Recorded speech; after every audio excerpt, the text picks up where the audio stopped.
நிறைய பேருக்கு ஒரு பயம் இருக்கும், என்னன்னா ஸ்மஜ் ஆயிரும், எவ்வளோ காசு கொடுத்து வாங்கினாலும் ஸ்மஜ் ஆயிரும்ன்ற பயம் கண்டிப்பா இருக்கும். அதுக்கு நான் இன்னைக்கு சொல்ல போற ஒரு டிப் என்னன்னு பாத்தீங்கன்னா, உங்களோட லைனர் எடுத்து இந்த காஜல் போட்ட கீழே ஒரு லைன் கொடுத்துக்கோங்க. அப்போ உங்களுக்கு ஸ்மட்ஜே ஆகாது, நல்லாவே லாங் லாஸ்டிங்கா இருக்கும். இப்ப நான் போட்டு காட்டுறேன்.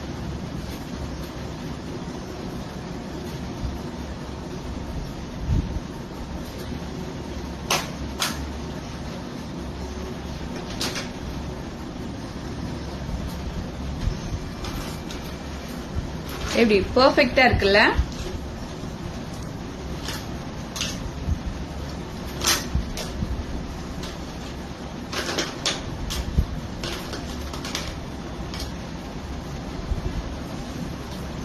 ரெண்டு ஐஸும் வேற லெவல்ல இருக்கு.